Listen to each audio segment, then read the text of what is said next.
Bowl Mania continues right here on the Voice of College Football. I'm Joey. Co-host there with me tonight is Shane, and we'll be right back right after the buffer.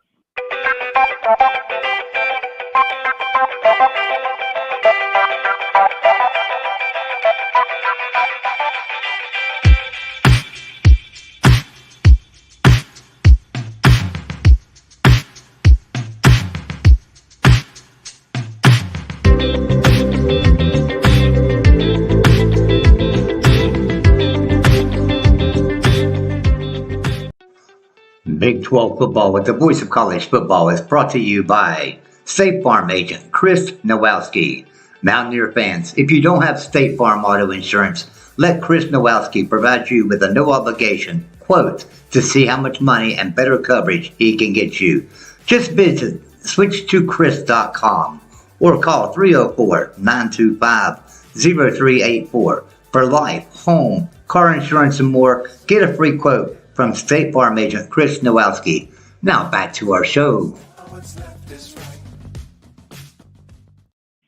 All right. Special thanks and a special shout out to Chris there for sponsoring this episode of Big 12 football.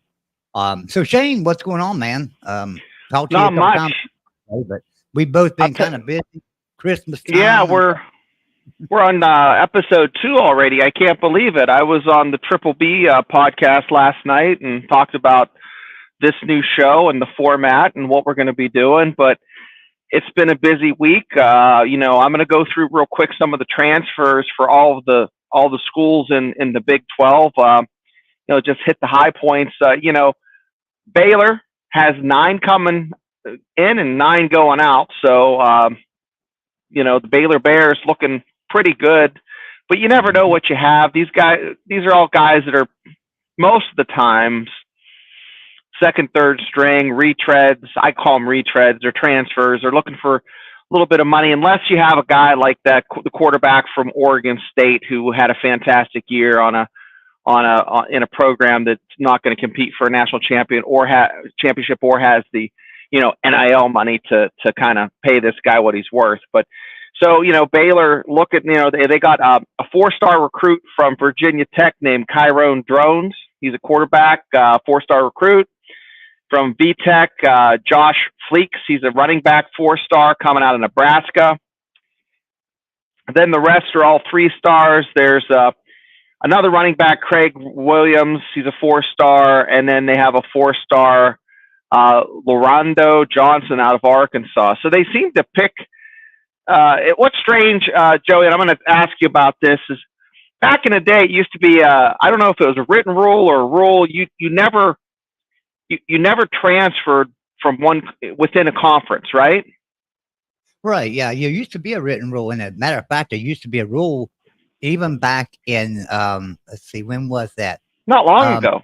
2015 or 2016.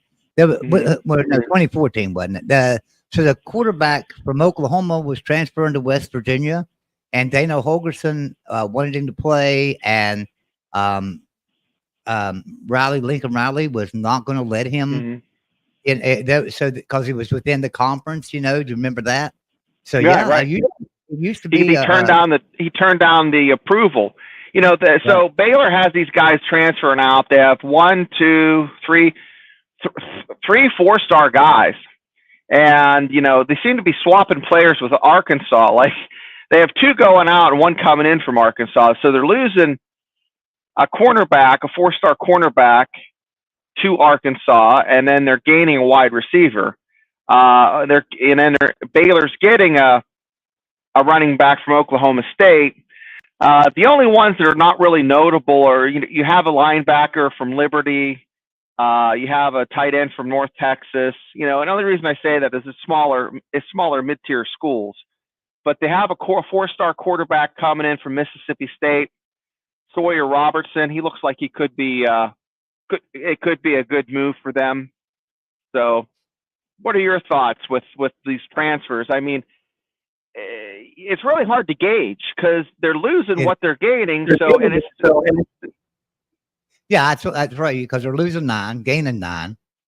But, it's same positions, different positions. So you've got that going on, but the thing about it is what I think about these transfers is a player transfers. Let's say he transfers from Arkansas to Baylor or whatever.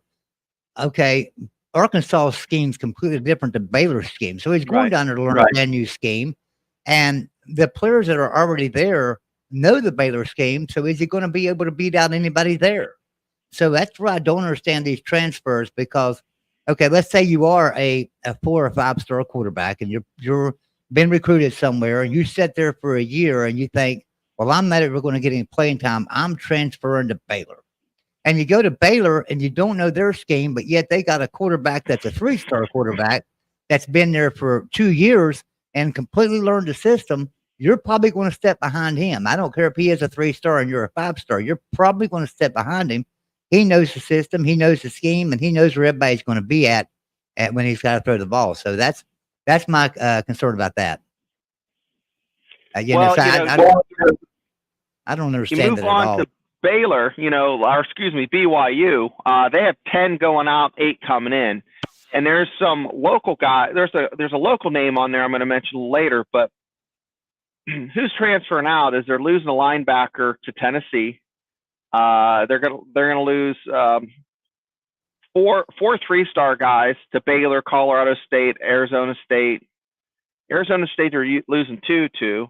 BYU is losing an offensive tackle, 3-star guy to Baylor. The one thing that stands out is they're losing a quarterback to Arizona State, Jacob Conover, and he's a 4-star. Now here's what they're gaining. They're gaining Kendon Slovis. If that name sounds familiar, he was a quarterback at Pittsburgh, and he played a couple games, and then they benched him. It makes your eyes roll back in your head like a slot machine just watching all this. But Cincinnati, 16 players transferred out. Cincinnati is not a program that gets a lot of 4-star recruits. They've lost 4 4-star recruits transferred out. The notables are J.Q. Hardaway. He's edge rusher he's going to Kentucky from Cincinnati. He's a 4-star. A D lineman, Mario Eugenio, 4-star. We have wide receiver, Blue Smith, is going to Western Kentucky. Now, if you're going from Cincinnati to Western Kentucky and you're a 4-star, I see basically coaches sitting that fellow down and saying, you're not developing, you're not getting, you're not picking up what we're putting down. It's time for you to move on. What are your thoughts? Yeah, and of course, we're West Virginia fans, and we know that Neil Brown has even announced in his press conference, sometimes players leave not by their own doing. Sometimes they don't. It's not that they want to leave; it's that they're not fitting in, and we set them down and talk to them about maybe you need to move on somewhere else. Right. And I think that happens at a lot of places. I think fans are going crazy about it. I know West Virginia fans in particular are going crazy about losing 12 players to the transfer portal. But sometimes it's the coach that sets them down and tells them, hey, we got to move on here because you're not fitting in. So it might be best if you transfer because you're probably not going to make the field. And I'm sure that's happening in every program. And especially now with the new court ruling that, you can transfer twice and still get to play. So, even some of the players are going to get to go on and play than players that have transferred twice, like Keaton Slovis, for instance. I think he's transferred twice already. So this will be his 3rd transfer. And, he's going to BYU, right? So he'll be eligible to play right away at BYU, thanks to that court ruling. So here's the way I look at it. I may be wrong about him transferring twice, but I think he has. So any card players out there, you play 5-card draw. You get a hand. You got a chance of getting a flush or maybe getting 2 pair. You're gonna get rid of some cards. There's some kings and some maybe some queens. You're gonna get rid of some good cards, some face cards, because you want something to fit in that hand and make a better hand. That's the way I look at it. That's the way I try to break it down because we're fans. We're not coaches, right? Right. Yeah. By the way, So, this is the Big 12 fan zone, and both of us are fans. We're not analysts. right. We are college football fans, just like you guys.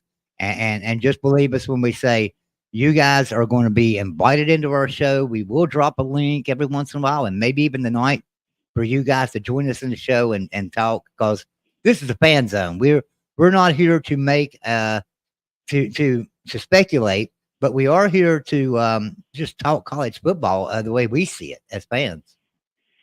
Yeah, shout out to Tim Green, and we got Kelly McCord on here. They were on our last show, Silas. Hey guys, it was good to see you. Hopefully we see you in the future too. This is a little bit dry talking about the transfers, but this pretty much is the theme for, I'm going to speed it up a little bit. Houston, mass exodus, 15 out, 8 in. As we mentioned before, Cincinnati had 16 out, but they have 14 coming in. Okay. The floodgates are open, but they're getting backfills. Houston, not so much.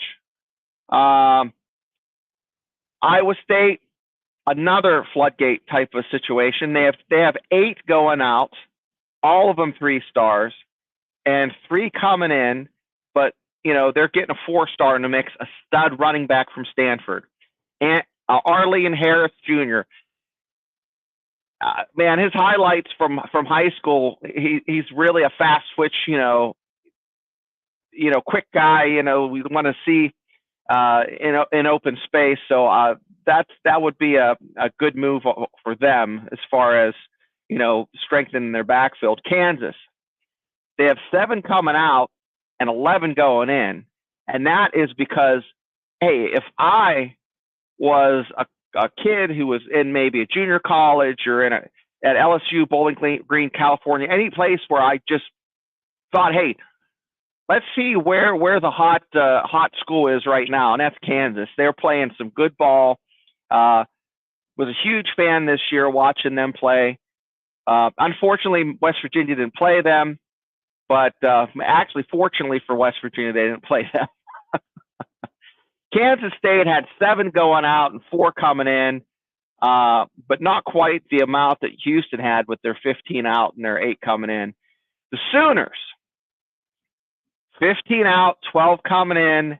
They're bringing in a lot of guys and gals from Texas A&M, Texas Tech, Notre Dame, Washington, Oklahoma State, Indiana. So they're reaching all over. Miami of Ohio, Wake Forest, Michigan. So that's who they're transferring out. Oklahoma State. They have a lot of guys from Oklahoma State going to TCU, USC, Tulsa, Notre Dame, Washington. You have a wide receiver leaving for Wisconsin, and then your transfers in. Same type of situation. TCU, 6 out, 7 coming in. A lot of 4-stars coming in. They have 2 4-stars leaving, but they're rebuilding. It's reloading. Is pretty much what they're doing. This is going to be the theme for the next until they make a change and put bumpers on this. This is the way it's going to be. I don't know what your thoughts are on this. I'm not a huge fan, maybe because it's new. It just doesn't feel like college football. It feels like free draft, like free agency every year, all year. Yeah, it does, because when players can just come into the school and they don't like what's served for lunch that day, and they can go and just enter the transfer portal. Makes absolutely no sense to me whatsoever. There needs to be a reason for a transfer. It used to be, hey, listen, I'm an old guy, but back in the day, you went to school, you stayed there, you played there. And if you rode the bench for 4 years, you rode the bench for 4 years, but you went there to stay there and play there. And once you're a part of that program, you were considered always a part of that program, right? And once you're a Mountaineer, you're always a Mountaineer. Once you're a Horned Frog, you're always a Horned Frog. That same thing, right? But here lately, it doesn't seem like we have any of that dedication to a program. It's more like, let's chase the money. Let's chase the playing time. The portal's open. Hey, so what if there's 2,000 players in there? I think I'm better than them, and I'm going in, and then they don't get picked nowhere.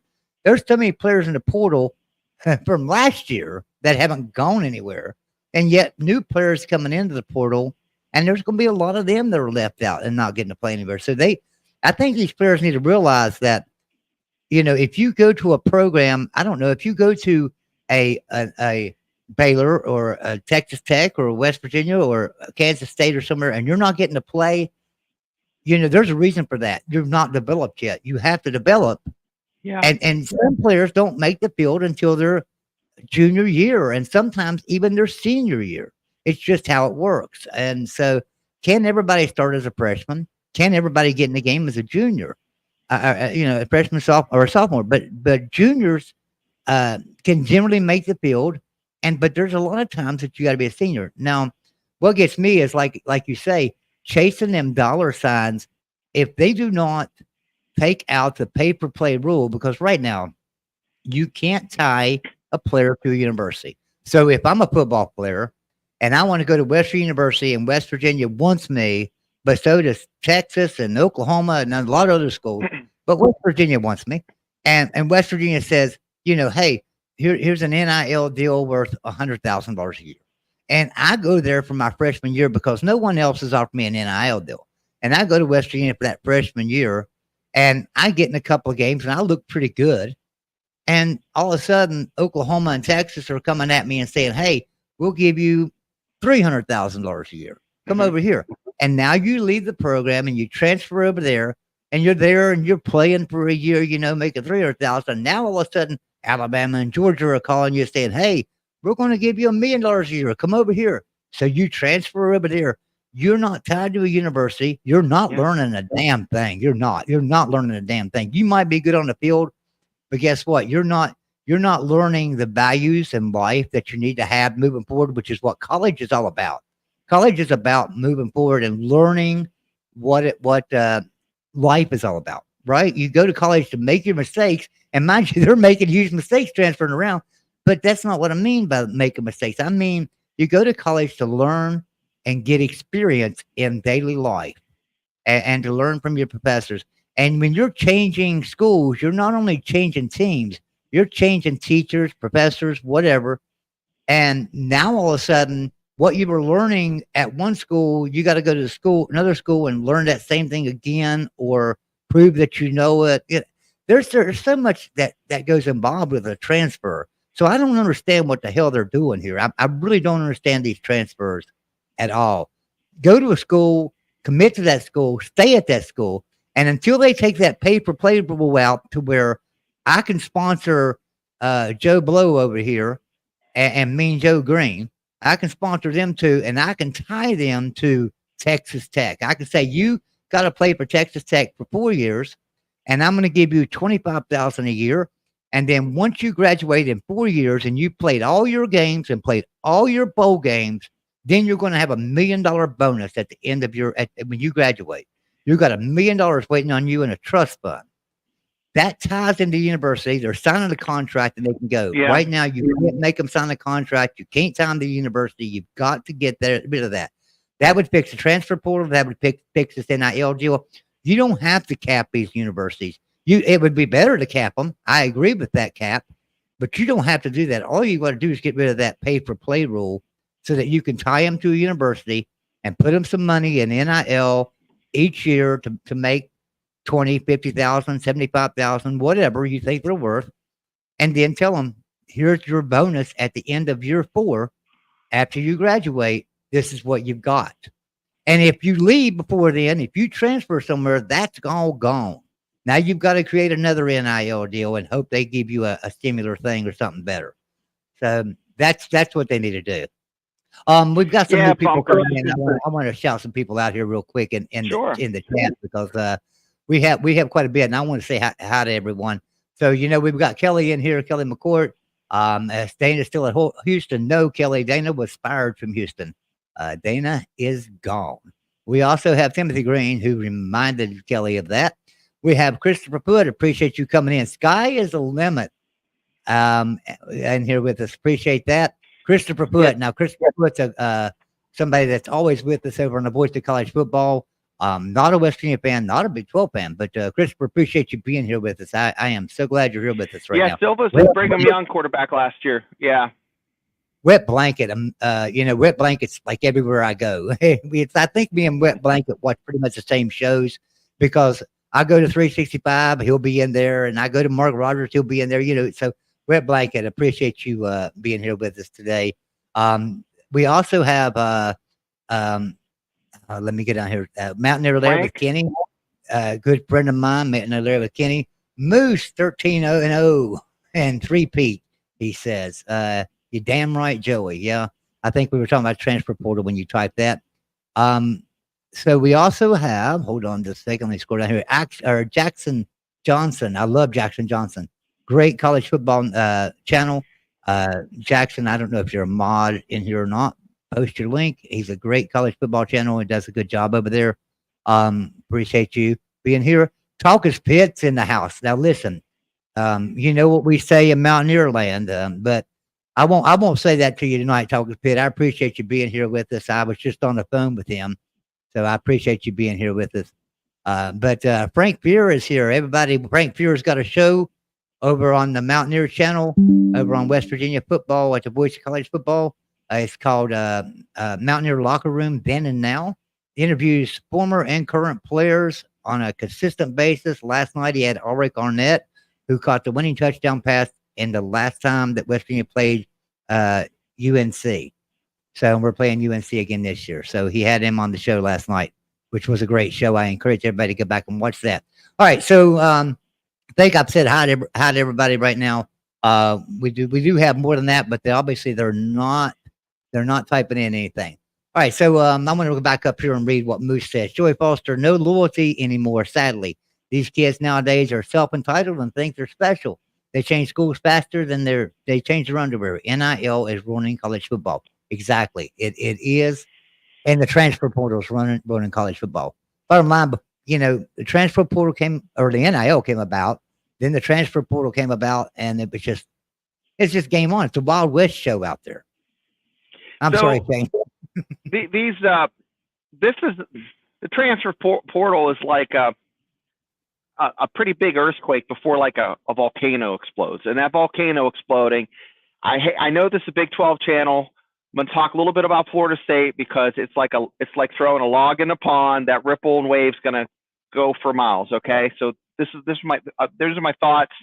I want to see people in the comment section, either answer or give me your feedback. Joey, I want your feedback. We talked before about FSU maybe going to the Big Ten. That's what the reports are saying. Okay, they're saying, and we've talked about them being not happy with where the tea leaves are reading. And proof is they didn't get selected because the ACC is a weak conference. Okay, with that being said, we have Florida State wanting to leave actively. The board has met, a few hours ago, I don't know how long ago, and the wheels are in motion. We don't know if this is going to happen. If it happens, okay, is the SEC going to respond? And is this going to be an arms race to pull teams? Is the ACC going to collapse? These are all questions we don't know the answers to, but it's just pulling that little string on your coat. It's gonna, things are gonna fall apart, and I think the Big 12 will survive. I think the FSU to Big Ten rumors are a complete crock of crap, and here's why: FSU is not an AAU member. They are not. They're not. That's right. And, yep. And the Big Ten requires that to enter. Now, Nebraska's not AAU anymore, but they lost it after they were in the Big Ten. So you can't exactly kick them out of the conference. Yeah. So without being an AAU member, FSU is not getting in the Big Ten. I do not think. Now, this year, it was funny, though. You notice what the AAU did is that this year they selected Miami to come into the AAU, but not Florida State. So Miami is an AAU member. So Miami would probably be the likely candidate to go to the Big Ten. Now, I think that FSU could get into the SEC or Big 12 or something like that. I do not think they're going in the Big Ten. I do not think. And they're not a Big Ten school. They don't have that feel. I mean, Michigan State, Penn State, Ohio State, Rutgers. I've been to all those, been to those games. Okay, attended it in person, got a feel, got a vibe, know exactly what the pulse is there. Florida State is closer to LSU as far as vibe and feel than Rutgers, Penn State, or Michigan State. I'm sorry, but it's apples and oranges. Okay, it's like moonshine and whiskey. They're different, Like Miami, I can maybe see that. I don't see them in the SEC as much as I do Florida State. So that's where I was getting at. I want to see what people are saying. Watch what you wish for. Frank Fear says. So. Yeah. I was just going to highlight that, and Frank's right. Watch what you wish for. If you're FSU, Nebraska? Nebraska was a top tier program, right? I mean, they were cream of the crop, and here they go over to the Big Ten, and they have done nothing. Mid-90s, they showed up. They had 21 points on you just out of intimidation and fear, and that's no joke. Right. So they got off the bus. They already had 3 scores on you. When you change conferences, everybody's got to realize, and I know this for a fact because it's happened to West Virginia. We changed to the Big 12. All of a sudden, our recruiting ground, it might have got bigger because we was in Big 12, but we lost that East Coast, the East Coast vibe we had. Where we New York pipeline. Yep. When we could go down and grab a Tavon Austin or a Geno Smith, when we could grab Geno Smith and Stedman Bailey out of Florida and grab a Tavon Austin, he was from New Jersey, I believe, wasn't he? Grabbing those guys. All of a sudden, that kind of stopped because now players are saying, wait a minute, I want to go to school at West Virginia, but at the same time, I can't, my family can't come and watch a game. Yeah, my grandma, my mom can't come see me. Right. So the recruiting gets a lot harder. So Florida State going to the Big Ten is going to hurt their recruiting. I don't care what anybody says. It would hurt their recruiting. Them going to the SEC would make a lot of sense because then, that family don't have to travel so far to go to Alabama or Georgia or somewhere like that, or Florida. And another thing too. So when you're talking about these teams going into the SEC or Big Ten, and like we say, Florida State's not AAU, so I doubt they're going to make it in the Big Ten. Let's say SEC. Who says that Florida wants them in the ACC, in the SEC? Who says Florida wants State? So I think Florida State's in a sticky situation here. They went out of the ACC, and I don't blame them. They should have been in the college football playoff this year, but at the same time, the only conference for them to go to, really, without a doubt, would be the Big 12. That's the only one that would have an open invitation for Florida State right now, is the way I see it. I don't think the SEC and Big 10 have an open invitation for Florida State like the Big 12 would. So I'm not saying they would come to the Big 12, and I'm not saying the Big 12, is going after them. I'm just saying that's where they would have an open invitation. I think it would be harder for them to SEC because of Florida. But then again, we never thought Texas would get in the SEC because of Texas A&M. And Texas A&M. Well, they kind of skirted around. They snuck in. But I'm going to go through the conferences for 2024 real quick. Just not name all the teams, but the Big 12 will have 16. So will the SEC. Okay. I don't know off the top of my head how many the Big 10 have. Let me count here. 18. Okay, the Big 10 has 18. They're sitting heavy. So the Pac-12, they're down to Oregon State and Washington State, and that's just sad because both those schools are. I mean, not that it's not that I'm saying they deserve a home. They deserve a home. They they deserve better than what they got. The Beavers. I'll tell you, they had a hell of a year this year. So. The SEC, I mentioned, had 16 teams. The only independents right now are UConn, UMass, and Notre Dame. Who gives a crap about UConn? They're pretty much dead since they left the Big East. It's unfortunate. They had a couple good years there. Now, Army used to be an independent. They joined the AAC with, Charlotte, East Carolina, Navy, UAB, Tulsa, Tulane. Conference USA now has Jacksonville State. And hey, golf clap to Rich Rod, Jacksonville State, when their first year moving up a division, went to a bowl and won it. And he did it as a new coach. So, and you know what? Jackson State, a lot of the players left with Dion. So let's give Rich Rod some credit. I know we love to shit on him because he left us high and dry. But give him credit where credit's due. So, the MAC, 12 schools. So Mountain West is down to 12 schools. Sun Belt has 14 schools. What is the sweet spot? 20, 24, 22? What's the super conference going to have? I just think it's going to be 3 super conferences of 20 teams. I really do, or maybe 3 super conferences of 22 teams. But I think 20 teams is great because then you could divide them in 2 and have a round robin, right? So you could have 10 teams in each division and have a round robin in each one of those divisions where you play everybody in that division and you have a true champion of that division and you have a true champion of the other division. And then they play each other for the conference title.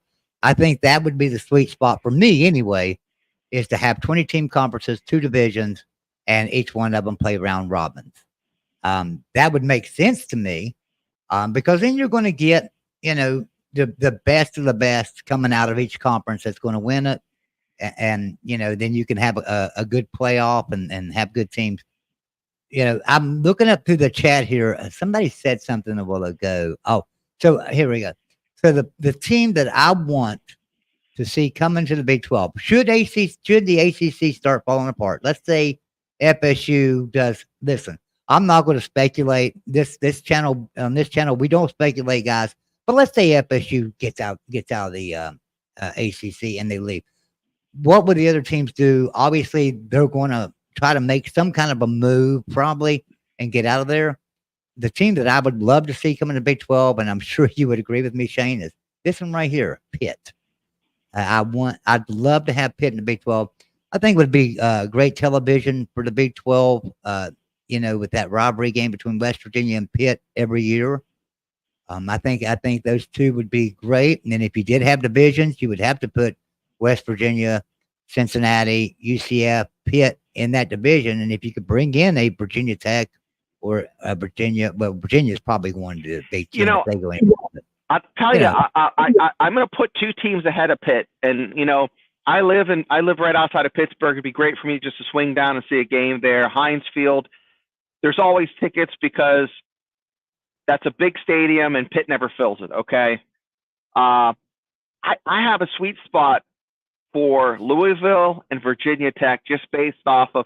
Now you got to hear me out, okay? If you go back to the early 80s when Pitt used to knock the shit out of West Virginia, that's a whole nother ball of wax, okay? And they've been very competitive here and there. But for the most part, West Virginia has, other than 2007, have pretty much had control of that over the past 30 years. And the proof is in the win-loss, okay? Now, Louisville and Virginia Tech, I'll tell you what, you never know who's going to win those games, no matter what their record is, because, now Virginia Tech has fallen off a bit and Louisville has come up. But I think any 3 of those teams, put them on Big 12 schedule, and they're gonna help the conference. Okay, honestly, not even talking about basketball. I mean, Louisville and Pitt coming to the Big 12, where you already have Arizona, and dude, I'll tell you, that's gonna be something. That would be fantastic. Listen, I hear all these rumors about Gonzaga and UConn coming to the Big 12 for basketball only. Okay. Great. Gonzaga and UConn have great basketball programs, and that would be great additions. But wouldn't you rather add teams that could play in both sports, football and basketball? I would. Right. I would. And Chris Foot is spot on. And that's why I said a volcano. It's going to happen. I think that's the reason we haven't seen Gonzaga and UConn have the invite coming from the Big 12. I think the Big 12's kind of waiting to see what's going to happen over in the ACC, and I don't blame them a bit. Do you? I mean, I would sit and wait and see what's FSU going to do, and then how's the ACC going to react to that? Because I'll hey, tell you what, the new Clemson won't be far behind FSU if they leave.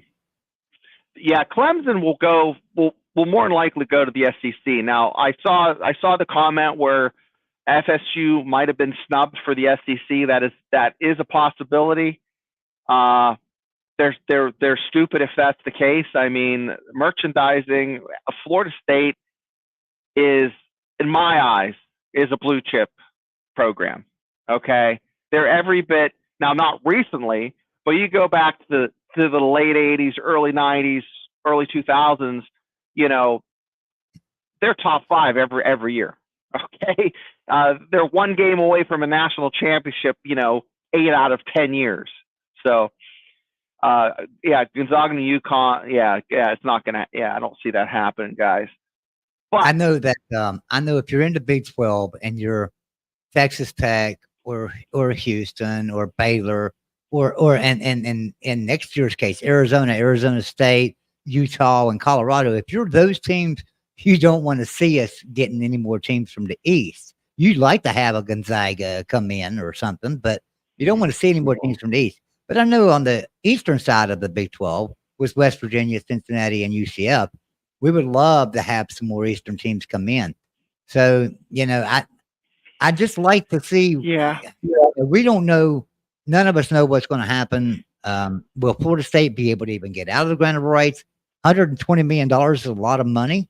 It's a lot of money. Is ESPN going to come in and tell the ACC, look, you have SMU and Cal or Stanford, coming in and stuff. You're fine. We're going to pay you the same amount of money. Let FSU go over to the SEC. ESPN could literally do that and pay the ACC the same amount of money, and let those teams replace the money from FSU leaving. Now, would that happen? I don't know. There's no incentive for ESPN to allow that to happen. Why would ESPN allow that to even happen? There's got to be some incentive. I have a question for our fans here that are on. Frank, you might know this. Now, Disney has lost like 42% of their value over the past 18 months. Okay, I don't know how the purse strings are adjusted for ESPN falling under the ABC Disney umbrella, but I don't think ESPN has the clout or the money that they had 2-3 years ago. That's very concerning. Since Disney lost billions and billions of dollars in stock value, I'm just wondering how that affects ESPN.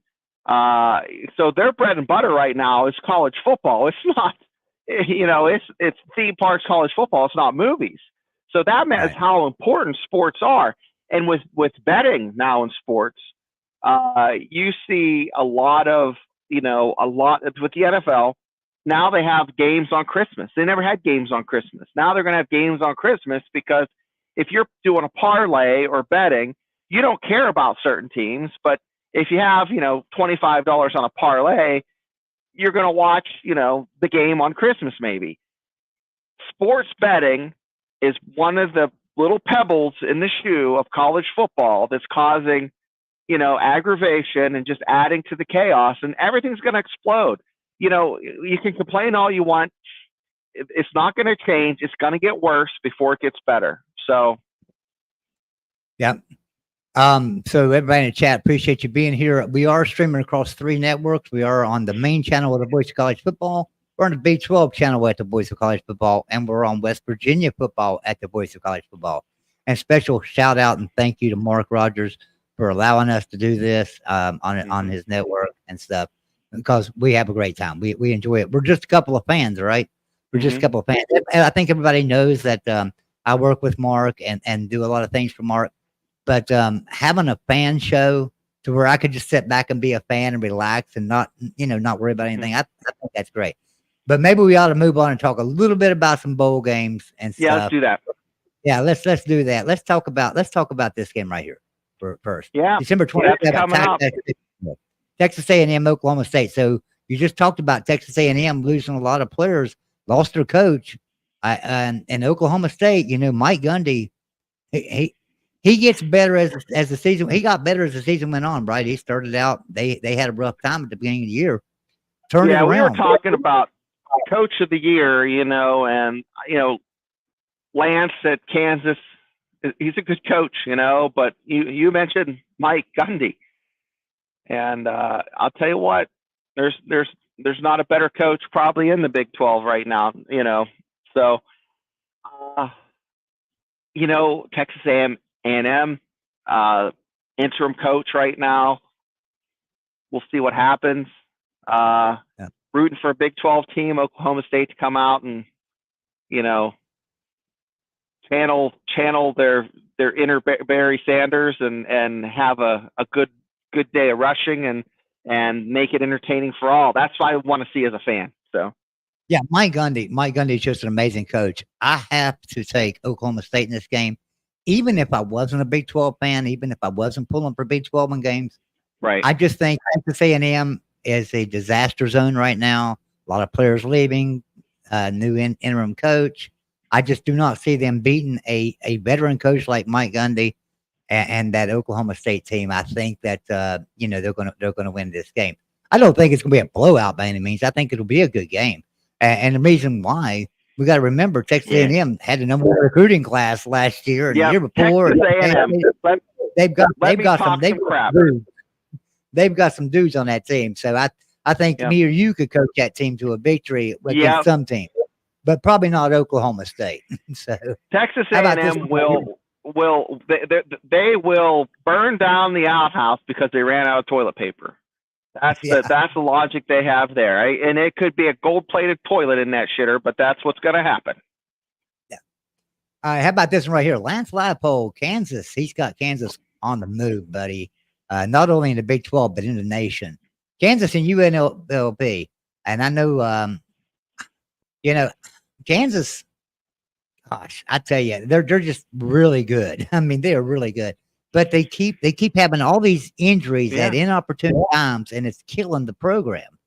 Because Kansas probably could have been a team that maybe even competed for the Big 12 this year. Yeah, their quarterback getting hurt, man, that was something else. I tell you, my heart broke. That team reminded me a little bit of the 05 Mountaineers, 06 Mountaineers. So. We'll see what happens. I think that UNLV is not going to be able to keep up with the horses that Kansas they have right now. They got a little bit more swag. They got the uniforms look a little snazzier at Kansas this year compared to other years. If everything just looks, their laces are tight, a little tighter. They just slicking their hair back a little bit more. They look good.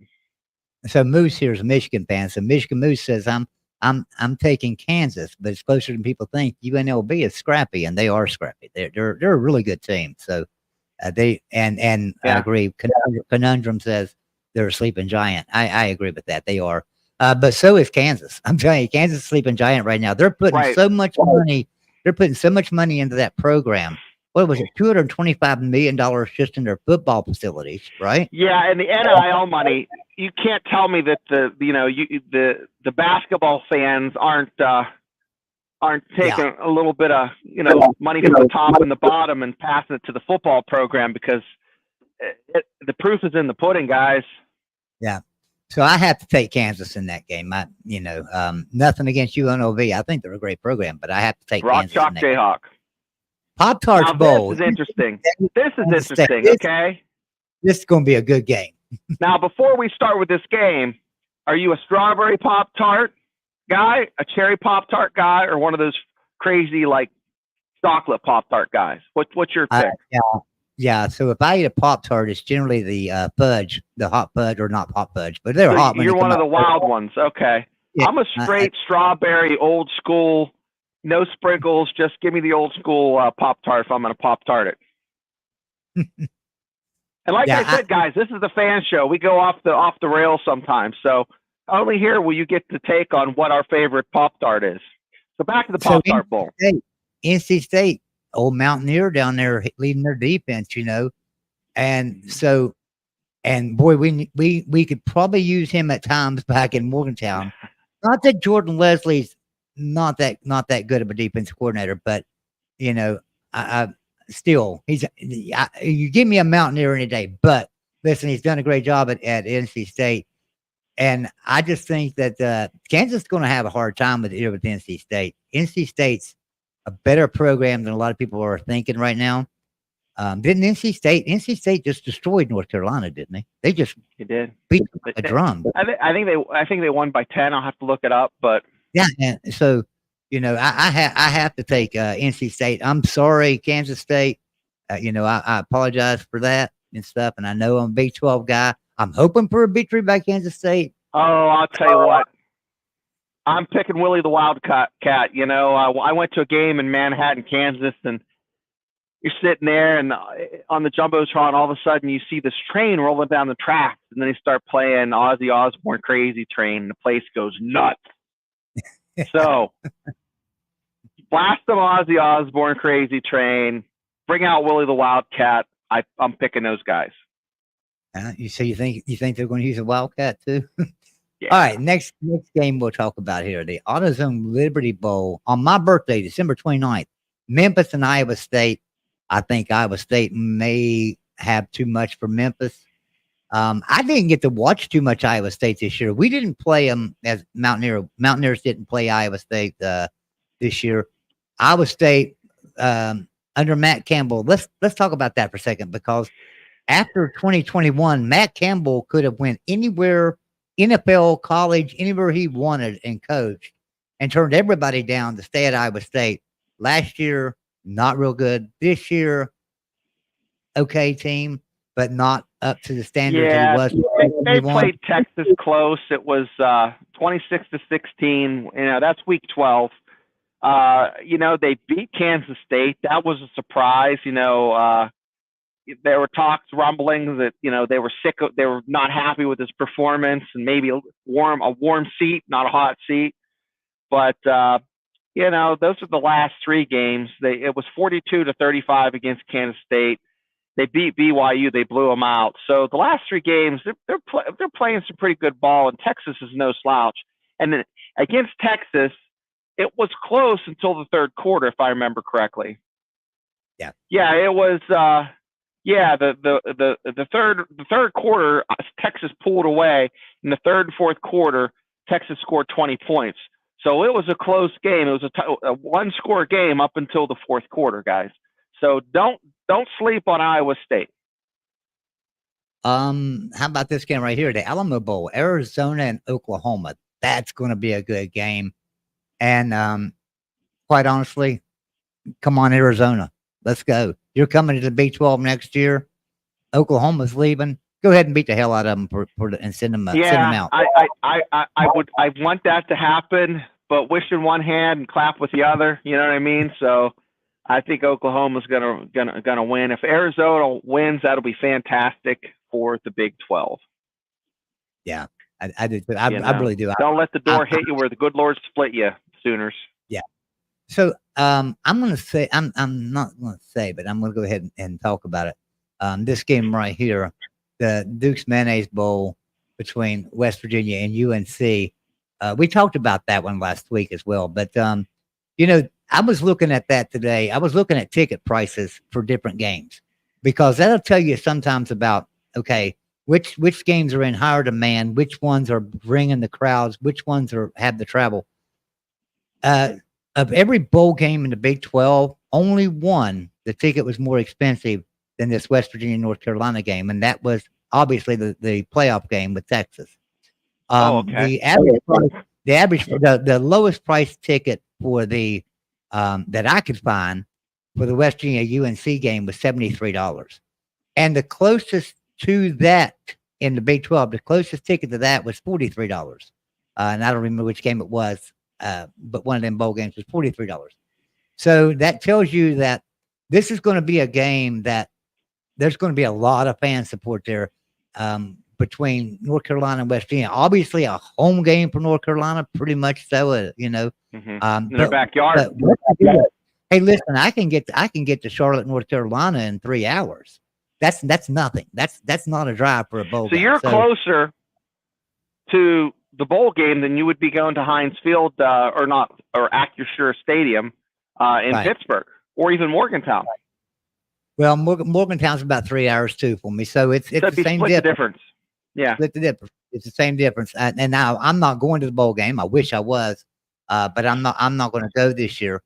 But I look forward to the game. I think West Virginia was probably going to be the better team in this one, just simply because UNC's got some players setting out, including their quarterback, Drake May, who's probably going to be a top 3 draft pick in the NFL.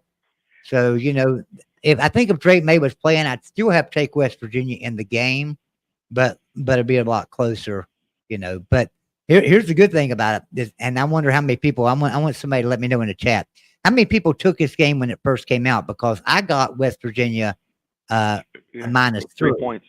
That's when I bet it. When they came out with that and said minus 3, I took that immediately because I knew Drake May wasn't going to play in this game. Mm-hmm. And I knew that line was going to increase. And sure enough, it did. It moved to 6.5 now, maybe even close to 7 in some places. It's 7 now, I think. So I got West Virginia at minus 3. So, hey, I jumped on it early. That was probably a smart move by me. But yeah, I look forward to that game.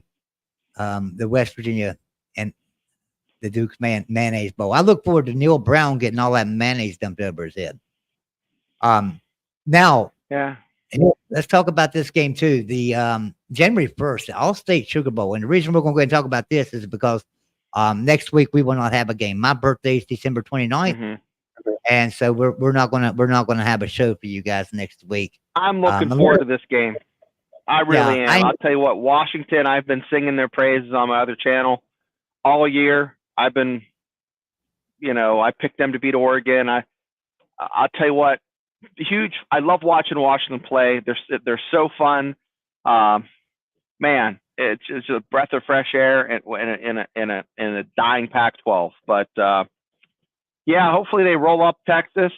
Texas is strong, but Washington is just as strong. The only reason I would root for Texas is, quite honestly, it would mean more money coming the Big 12 way, which means more money coming to my program. So that's why I would root for Texas in this. If it wasn't for that, if I didn't, because if Texas can win and move on to the national championship, obviously it's a lot more money for the Big 12. So I'm rooting for that. But at the same time, I hope Texas loses. I really do. I hope Texas and Oklahoma both lose. I'd love that. I'd love every team in the Big 12 to win and them to lose their bowl games. That would make me happy. And Washington is just the team to do it. They match up really well. If you look at lines, if you look at Texas's offensive line and Washington's defensive line and vice versa, there's a great matchup there. So I think this is going to be a really, really good game, and I'm looking forward to watching that one. Yeah, Tim Green wants Washington to win national championship, and so do I. Yeah, that would be great. That's who I'm rooting for. Somebody different. That's I'm rooting for that too. And Washington going into the Big Ten and having to play, because I guess they're going to put them in the West. I would think. Oh no, they're getting rid of divisions in the Big Ten. So but who are they going to play? Are they going to have to play Ohio State, Michigan, and Penn State? I doubt it, but they're probably going to have to play one or two of them. So they're going to have it's the Big Ten, though. You have your Northwesterns, your Illinois, your Indianas. Come on, I mean, I was thinking about that today. You look at the SEC. After the first 2 or 3 teams in the SEC, the rest are no better than anybody else in the country. After the first couple of 2 or 3 in the Big Ten, the rest are no better than anybody in the country. It's not like that in the Big 12. Everybody in the Big 12, the 10th place team could beat the first place team any given Saturday in the Big 12. A lot like the Big East. And that includes Oklahoma and Texas in here too, because look, Texas has not fared well the last few years in the Big 12.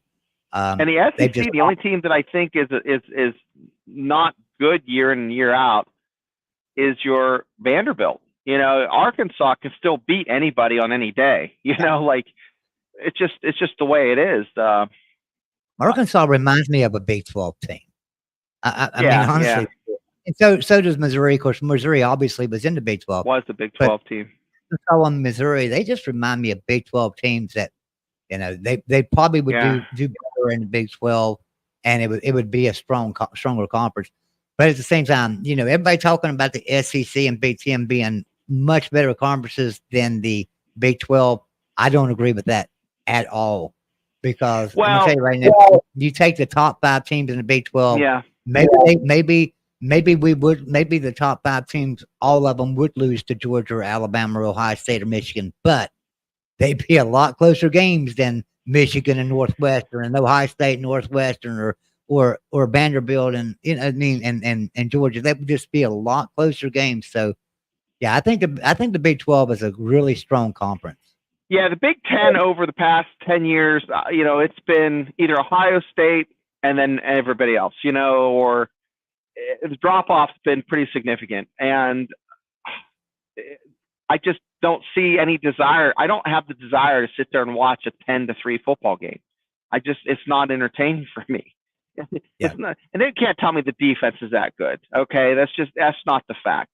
The fact is, it's just abysmal.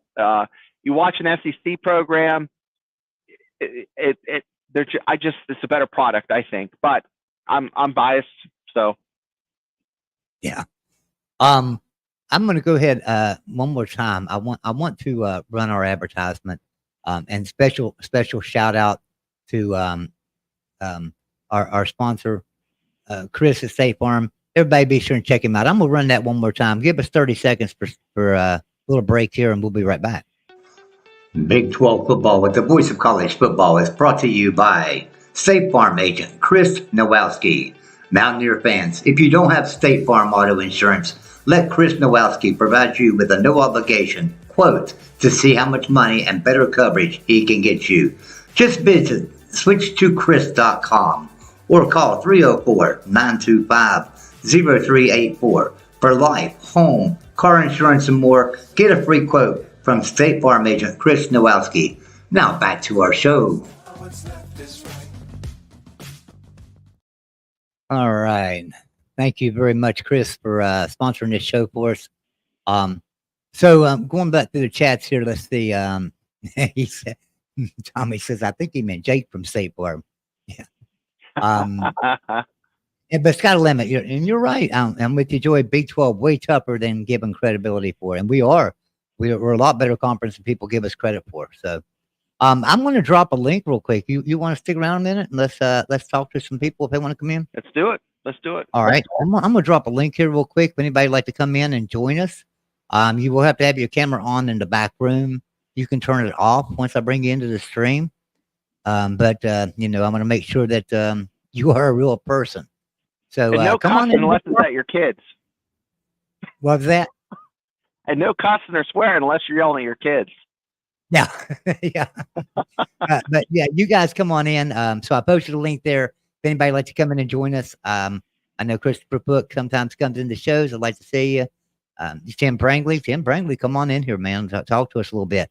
Tell us what you think, and tell us about your USC bowl game upcoming too. Yeah, let's hear about that and your show. Shout out your show with us. But we have such a great viewing audience here, and everybody's really engaged at the Voice of College Football. And so we want to give you a chance because this is a fan show, right? I mean, this is all it is. Right. A fan show. Hey, look, I'm the first to tell you, I don't have a clue what the hell I'm talking about. I'm a college football fan. I love college football. And I'm right and I'm wrong sometimes. And if I'm right, generally it's a guess. And if I'm wrong, it was probably a guess that just turned out to be wrong. Mm-hmm. So, but, it's just a fan zone. We're just having fun here. We'd love to have you guys join us. And I was a season ticket holder for 11 years at West Virginia, and there were years where I didn't get to go to a game because I was deployed or whatnot. But I tell you what, I didn't learn a lot about college football because I was playing dizzy bat in the parking lot. But something had to sink in there, and I have a feel for what I like to watch. And that's why I like to just share that with you, my love of college sports, and hear what you guys have to say. And Timothy Green says, please like and subscribe. Thank you. Yes. Thanks, Tim. if you are on any of the networks, the Voice of College Football, the Big 12 at the Voice of College Football, or West Virginia Football at the Voice of College Football, subscribe up to each one of those pages if you would. That would be fantastic. Because we'd love to have you. Mark Rogers is the Voice of College Football. Does a great job, phenomenal job. I'm sure he'll come on here with us a lot of nights and stuff and say hi to everybody and things. But be sure you sub up everything and always hit that like button. It does help the algorithm. It's not for us. We don't really pay attention to how many likes we have, to be honest with you. And I don't never look at thumbs down. You know what? If you want to give us a thumbs down, do it. That's fine with me too. Yeah, bring on the heat. Yeah, that don't bother me at all. Let's see what Scott Limited. If I drop in before Christmas, we'll hope all is great one and very happy holidays and New Year's. Yes, Scott Limit, Merry Christmas to you. Merry Christmas to everybody in here and Happy New Year. Hopefully we will be back with you guys, but schedules are going to be kind of fluent here for the next couple of weeks with New Year's and Christmas and everything, and my birthday. Yeah, I'm turning older. I'm already as old as Methuselah, but now I'm going to be another year older. Hey guys, 'tis the season. Ignore your wife, your kids, your husband, and just join us here for festivities. We do have somebody in the background. I'm gonna bring him in here real quickie. Great guy, great friend of the show, Mr. Christopher Foot. Hi, Chris. How you doing? Fine. How are you guys? Chris. Good. What do you want to talk Good. about? What's on your mind? Well, what's new with you? Oh, nothing. There's nothing worth. I don't really have anything to say. I just wanted to give props to you guys, though. I think I didn't know you were doing your own show, and I kind of like the different approach that you're taking. It seems to be a little bit more, what's the word? Well, it's closer to what I think, I guess. I don't know if that really matters, but seems to reflect closer to what I guess I think about certain things. So, like, what are you talking about? NIL and transfer portal or team-wise? Not exactly. In fact, I don't really understand very much about that part. That's kind of something I'm not used to. I noticed when you started your show, you kind of led into the fact that, and I never played football really. I played in grade school and I never really played that much. And so I always thought just being on the team was enough to make a person want to stay somewhere. But I guess in the world we're living in now, I guess there's a little bit more to it than that. I guess they want to be paid. Yeah, that's just it. The reason I was drawn to college football, and I'm a Steelers fan, but there are periods of time where I won't watch a Steelers game. Okay, and it might be on the background, but with college sports on Saturday, I don't care who's playing. I'll watch it because these kids want to play because either they love the game, they have some desire to make themselves better, or they lack something in their personal life and their background that they're filling that void with that sport. And I think that's being ripped away right now with the money. That's my feeling. But you know what they say, money's the root of all evil. Actually, it's the love of money's root of all evil, but everybody says money's the root of all evil. And it's destroying college football as we know it. It's, I'm not a fan of NFL. I hate NFL. I don't watch NFL. I don't understand the trades and all that stuff in the NFL and crap. I don't like it. I always like college football because of the consistency of knowing that players are going to join. They may not be real good year 1 and 2, but year 3 and 4, they were going to be pretty good. And I was always excited to wait and see what they developed into. Whereas in the NFL, they're all already developed, and it's just, how good one player compared to the other. In college, though, I love the fact that you might have a down year, a rebuilding year for most teams, reloading team for others, a reloading year for others. But you always had a down year, right? You always had a year where you lost a few games or a couple of games, and you was just trying to get it back up there. That's what I loved about college football. But now it's where the teams with money, the teams that have higher NILs. I was looking today. Texas, Alabama, Georgia, Ohio State. Mhm. You know, their average NILs are like $100,000, over $100,000. Average NIL at most other schools is $50,000 or under. And so how can we compete with those teams? Is if they don't get a hold of this NIL and change things, either cap these universities or do away with the pay for play rule or something like I was saying, if they don't do something about it in the next 2 years, these teams like Alabama, Georgia, Oregon, Ohio State, Michigan, Penn State, USC, they're going to run away and there'll be a conference all of their own, and the rest of us will be left there to pick up the scraps.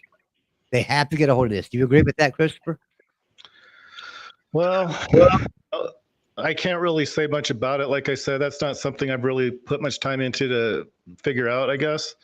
If you want my opinion, I kind of have an opinion that I think it might actually work the opposite. I mean, it's kind of like a sharp knife cuts both ways sort of thing. Yeah, I think initially it might favor the power programs to where they'll probably land all the top recruits, no doubt, and maybe even keep the better recruits, and maybe probably be the ones that are always maybe in the playoffs and all that. But I kind of tend to think that those things that over time will level out maybe a little bit to where at some point it might not matter as much as what it might matter at first, to where maybe the first 6 years or so of this playoff that's coming into effect, it might, you know, we might have to settle for the fact that there's not going to be too many non-power 5 teams in there. But I think there's a way that it kind of, you know, I'm guessing, to be honest with you, I don't really know, but I kind of think this might work against if the idea is to consolidate all these teams together and corner the market, which is, I guess, kind of maybe what they're trying to do. I don't know that that's going to work. I mean, I'm not sure if that's the right approach to take anyway, because you're going to put all the good ones, you know, they're not going to like necessarily having to beat, I don't know, I can't really say, but Texas is going to have a hard time, I guess, being the best team in the Southeast Conference. But at the same time, they might stand to gain from the fact that they're with all those good teams. So I just kind of Chris, you're spot on. And I'll tell you why. You're okay. So think about 15, 20 years ago, West Virginia played Penn State, or not 15, 20 years ago, 30 years ago, mid-'80s. Penn State's second and third string guys were better than West Virginia's second and third string guys. Now, the first string guys were pretty close. Not, you know, Penn State would recruit tough, you know, bigger dudes, a little faster dudes. But what would happen is a head ball coach would have those other kids, second, third string, for 3 or 4 years. They were pretty much stuck there. Okay.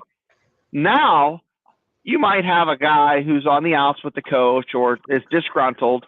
They can move and they can go to these middle tier programs, you know, like your Memphis and your programs like that. And that's why you see a lot of these like Tulane and a lot of these schools really having good years, because they're pulling, like a lot of West Virginia's players are going to Liberty. There's 3 guys going to Liberty. And the pendulum swings both ways, you know, like you said. So it does have a negative effect for those programs. Once again, they have a chance to reload. Who's suffering is the high school senior. There's not as many folks getting recruited straight out of high school. There's not as many spots on the team. So, you know, that's where I'm hoping things will have the big explosion. Everything's going to fall in place and things are going to kind of settle down, and we'll have what we're going to have moving forward. But and what worries me is they're talking now, and I think everybody knows this.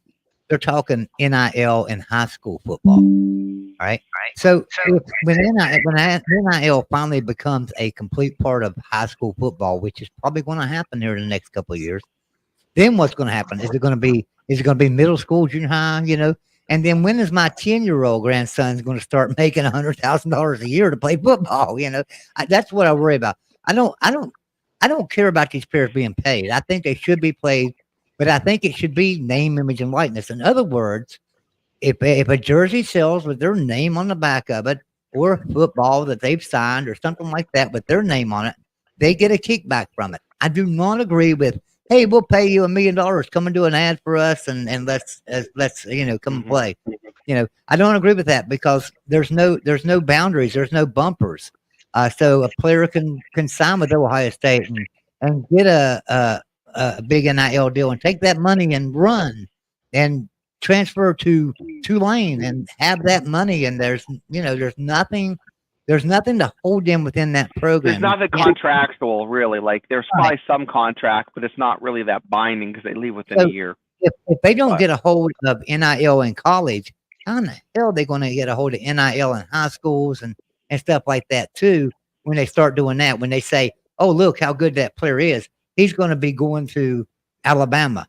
So let's go give him some money right now, and while he's playing in high school, and let's get him to advertise for us because when he goes to Alabama, it's going to be huge, and we're going to make a lot of money as a company. And that's what's happening. And I worry about that. I really do. I don't want that to happen to high school football, middle school football, anything like that, even city football or county football, whatever division they might be in. I just worry about this money. It's all about money now, and I don't like that. No, I don't want to see these kids eat ramen noodles, okay, or just eat from the training table and not have money to get a pair of socks. I don't want to see these kids suffer, okay. But there like you said, there has to be some guidelines put in. Congress has to get involved. The NCAA, with what has transpired over the past week with the basketball situation, it's going to affect college football, but not nearly as much as it's going to affect basketball. We're in a time of change and flux, so just be patient with us freaking out one way or freaking out the other way because we're just reacting, and that's what we're going to do on this show a lot of reacting and want to hear what you have to say. And then we're going to have shows where we're going to talk about when you tailgate at UCF, what do you eat? Morgantown, you're going to have pepperoni roll. In Pittsburgh, you're going to have a sad sandwich, because it's just maybe for Andy Brothers, they sell them in Acrisure. But, what do you eat at BYU? What is it just hot dogs and burgers, or do you have like a special potato salad? We're going to talk about that kind of stuff here because I think that's interesting. I think, when I think about that Pitt game in Acrisure Stadium last year, West Virginia Pitt, the largest crowd to ever watch a sporting event in the city of Pittsburgh, right? And they got the Pittsburgh Pirates, they got the Pittsburgh Steelers, they've got a lot of pro teams and stuff, and the largest crowd to ever watch a game was Pittsburgh and West Virginia. But you can go and look at that bowl game we're going to, the Dukes Mayo Bowl. 2 of the top 3 sellout crowds there have been West Virginia playing in that bowl game. Is that the one that was Pat McAfee's final game? I think that was one of the ones, 2008 maybe. And last night we had Ulrich Arnett on the Mountaineer on the Mountaineer Network, or West Virginia football, Bush College football. So Frank Fear does a show over there. Frank Fear and Coach Greg Chris and Mickey, they do a show over there called Mountaineer Locker Room, Then and Now. And what they mean by then and now is they bring in former players and current players to talk about things. So they had a former player, Ulrich Arnett, who caught the game-winning touchdown against North Carolina back in 2000. When did we play them? 2009, 8 or 9? 8. Yeah, 8 or 9. 2008 season, maybe, I don't know. Anyway, so we had them on the show. Had him on the show last night. A great guest. But yeah, that's I wanted to give them a shout out real quick while it was on my mind because I had forgot to shout them out. Everybody be sure and check out that over on the West Virginia channel. Also be sure and check out Clint Foster right here on Tuesday nights on the Big 12 at the Boise College football. He does a show called Biggest 12 where he talks about every team just like we do. He talks about them in an in-depth level. He's a lot more knowledgeable than I am. And so I'm just a fan. He's actually an analyst and looks at things and does things, has radio shows and stuff like that. So be sure and check him out. He does a great job. Let's read some comments here. Michigan Moose says, Joey Foster, that's why I love how Michigan is doing their NIL. They aren't dropping the bags immediately, but you can earn a good salary in NIL, but you have to earn it on the field. And the thing about it is, you can say that, but there's always going to be that sponsor that wants that certain player to advertise for them that's going to pay that incoming freshman a lot of money to advertise for them, and then you're going to lose that freshman after that year's out. He's gone somewhere else. So you could say because Michigan obviously they can't control NIL, the program itself. Only the collective can, the NIL collective or what. If you guys have an NIL collective, I'm not sure if Michigan has an NIL collective, but if you have a collective, then they can control the NIL money going in and out, but not always, because an advertiser could just come straight forward to somebody and say, "Hey, I'm going to give you $1 million." You know, it could happen. So why drop bags now when the kid is just going to cash in his check and hit the portal? And that's exactly what I'm saying. And it's happening. It's happening everywhere. So yeah, but it's going to get to the point where someone's going to break someone's legs. You know, it's going to get old school like Tony Darko, Goodfellas. And Tim Green says Frank has absolutely a wonderful show. I suggest everyone go and check it Yep. out. Yes, sir. All right. So, Christopher, you got anything else for us tonight, buddy? Well, I already kind of said it. I kind of suspect what's happening, and it's without really understanding what's actually going on, because I know, not to criticize Mark, I think he was kind of hoping that the Big Ten would expand to include both Miami and Florida, you know, maybe in good sense, because those programs are, you know, they have a history, and that would be two great additions. Maybe they would even make the Big Ten a lot better. It's just that I just kind of wonder, you know, with the way that the conferences are already kind of set up, I'm not sure I understand exactly what the motivation is to relocate. Maybe you can help me understand that, because There's money. There's no motivation, Chris. It's right now. It used to be, they used to have parameters, you know, you know, back in the day, the ACC said that West Virginia didn't have the academic credentials to be an ACC school. The Big Ten has their credentialing, like the AAU, they call it, Right. for research. You have to have $70 million brought in per research grant. So that's what it was back then. Now it's just the dollar bill. Well, That's what can you bring? And let's face it, Chris. All right. So ACC, and I think everyone in the country agrees with me, they made a huge mistake when they didn't take West Virginia just because of academics. They made a huge mistake, you know, because West Virginia could have helped that conference, and that conference would be really strong today if West Virginia was in that conference. But they didn't take them. I can understand the Big Ten not taking them, but why? Why should they? Because, you know, they've got Ohio State, Michigan, Penn State, and all those programs. The Big Ten's a lot more stable than the ACC has ever been. So I can understand them turning it down. But the ACC, even back then, was really not stable enough, in my opinion, to turn down a team like West Virginia. Now, a lot of people say, well, they took Louisville over West Virginia. That didn't really happen. No. That. They took Missouri over West Virginia. They did. Louisville didn't join the ACC till 2014. You know, Louisville. I'm talking about the SEC. West Virginia joined the Big 12 in 2012. So, you know, we both made applications, Louisville and West Virginia, but they didn't accept either one of us at first. And then West Virginia got accepted to Big 12. Once we hit the Big 12, the ACC was kind of like, oh, wait, we got to take somebody here. And then they were like, okay, we're pressed. We got to pick. We get them now before we lose them. Yeah, and so they had to grab Louisville real quick, you know. So, but you know, they started making their mistakes back in the 90s when they started picking off the Miamis and Virginia Techs out of the Big East and the Boston colleges, you know, especially like Boston College and Temple. They took Temple for a while, you know, and Maryland. Those teams were great in the Big East. They didn't fit in the ACC. You know, they were always Big Ten teams. Maryland's always been a Big Ten team. They fit in there or they fit in the Big East. So, you know, you think about them take ACC trying to make a better conference, but they don't take the best teams for them because of recruiting footprint, right? There's not a lot of recruits in the state of West Virginia. We admit that.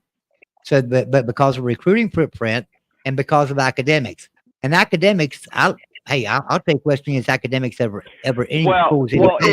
It's the promise scholarship that West Virginia has that brings that down. It's so convoluted, not fair. It's just not even funny. Well, our motto at West Virginia University is to educate Appalachia. Period. Right. That's it. We educate Appalachia. So it doesn't matter if you live in the state of West Virginia and you want to go to college, you can go to West Virginia University.